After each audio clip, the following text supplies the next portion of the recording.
How's it going today, guys? Back with another I Spend Money in Time So You Don't Have To. In this video, I'm going to be going over the Cloud Defensive REIN 3.0 and why I do not think you should buy this or why I would not recommend it. I've already had one of these pull out on me. As you can see, that gasket down there in the bottom is not secured to anything, so it is pulled out and showed the silver lining behind it, which over time, if water got in there, it would eventually fail. Also, while using this pushy button, which this is brand new, the first time while shooting it with it in there, it had already failed on me once, failed to activate. So for being a $310 light, I think that's ridiculous to have these failures. And seeing that they took both the Cloud Defensive REIN 3.0 and this third generation remote switch off their website, I'd say it's pretty safe to say that I am not the only one that's been having these problems. Both of these are no longer available on their website. You can go out and purchase them at other places, but I think they're going to have a lot of adjustments needed to be done, and I think that's why they took it off there, because they've been having a lot of problems with their own products. The mistake I made was I was looking too deeply at the statistics because of their lumens. You got 1350 lumens with 100,000 candelas, and I'm like, man, that's better than any other light on the market right now, being dual fuel. So I was really intrigued by that, and I was let down by this, and I would not recommend it for those reasons. Like I said, when this bends back and forth, there's no glue there. It's just a rubber gasket hoping to just hold this this protective sheathing in place, and in the mounting process it actually pulled out on me, and they sent me out a new one, but I think they've just been having so many problems that they ended up taking it off. Me personally, I also do not like this switch, just because there's two different buttons for constant on and then momentary back here, and the momentary is pretty tough to push, at least when it's on the Picatinny rail. But for me personally, I don't think that it makes sense to have two different buttons. I would rather have one big button and just press it for momentary and then click it for on. It just has these it's a polymer or plastic design, so it doesn't feel super durable, but just some screws and bolts with a about a 5-inch or 6-inch wire connected to it, and then this goes into the end. But one of these failed on me already. This is my second one. Like I said, haven't even had 200 rounds through it, but for what you get for $300 or $310, it's pretty good. I'll just say it comes with one of their Cloud Defensive batteries, two extra gaskets, so one for the head and then one for the tail. Comes with a Picatinny mount, which is useless for my application, but I did hear that the new versions are coming with M-LOK, or the newer ones, so that's good. And then it comes with a Nitecore rechargeable battery, docking little station with a USB plug-in. So Nitecore is good stuff, so that is good that they did send that. I ended up buying this instead because I wanted to just be able to click it, and which this is better. See, I can just hold it for momentary and then I can click it for constant.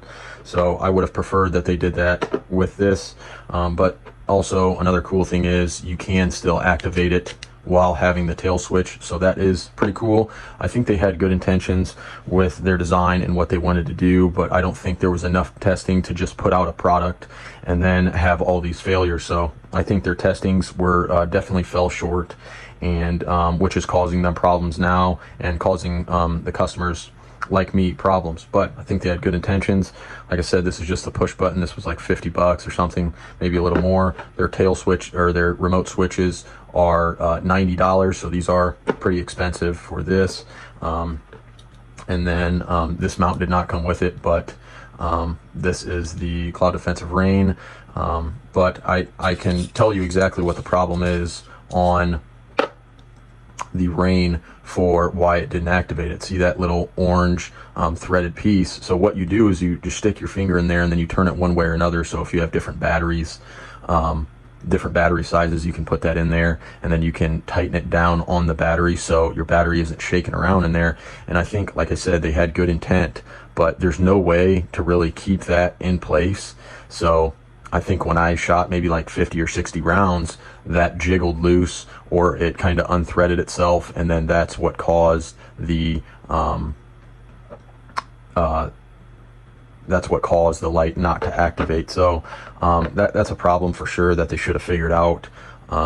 And like I said, durability and reliability are the most important thing of flashlight. Obviously, you want high candelas and high lumens, especially for a rifle or an AR build that's going to go out, you're trying to reach out far. But if you don't have the durability and the reliability, then you can't be confident in your equipment, and it's not going to work out for you. I did want this to work. I did like the design. I thought they had some cool new aspects that they brought to the market, but with these problems, I cannot confidently recommend this product to you. They are kind of a newer company as well, so I would just try not to make the mistake I did with just, oh, it looks good on paper, and then you get it and then it doesn't perform well, or you get to a bad position, or you're in a tough spot and then your equipment isn't working. So what I am going to be replacing it for is the Surefire Scout Light Pro. This is the 640 dual fuel turbo. This is Surefire's new high candela rifle light, or whatever you want to use it for. 100,000 candelas, 700 lumens. So I should have just went from this from the start. I was looking at these, and I wish I would have just went with this instead of wasting my money on something that isn't as good.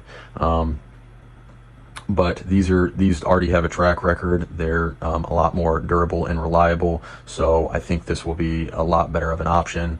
It does have a little swivel right there. I'm going to be making a video solely on this, so if you want to see this video, make sure to like and subscribe so you can stay tuned for my upcoming videos. But more on this later. This is just what I'm going to be replacing this from. I was using it on a 14.5 pin and weld build for a 5.56, so obviously I need a little bit more candelas to be able to see out to what I'm shooting. You'd put your battery in this end first, screw that on, and then drop it, and then twist it like that to tighten whatever battery you have. You just twist it, drop your whatever, if you're using a remote switch or your tail cap in, drop that in, and then go ahead and tighten that back down. I wish it would have worked, but I just think they're having problems. And like I said, if they had to take this completely off their website, obviously they've been having a lot of problems with it, and they're probably trying to design something else.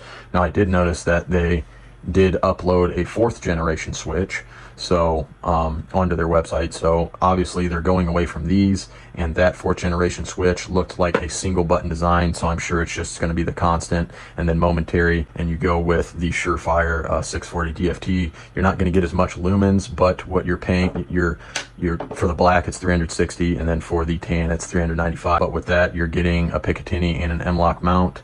But the most important thing is the durability and reliability. Now, when I'm holding both of these side by side, I can definitely feel the weight difference in this. This has more weight.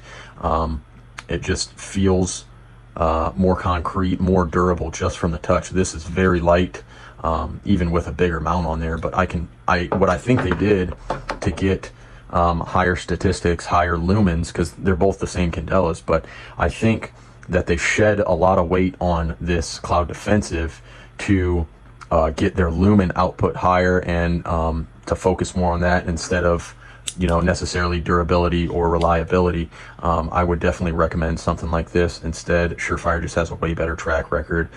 When you get Surefire, you know it's going to work, you know it's a good product, and you can rely on it. That's why law enforcement and military use this stuff a lot. There's no reason you should be buying a brand new product and it should be failing so early on. When I was looking at the Cloud Defensive handheld flashlights, all 3 of the flashlights, the MCH, the Duty, and then the other flashlight, when you switch to using CR123s, the performance and the power output is diminished ridiculously. And that was one of the reasons I didn't like Cloud Defensive as well when I was looking for a handheld light. It's because when using the CR123s, the lumens drops by at least 50%, about 50%, and then the candelas dropped like anywhere from 25 to 30% as well. So I was like, that's an extremely significant drop just from switching to CR123s.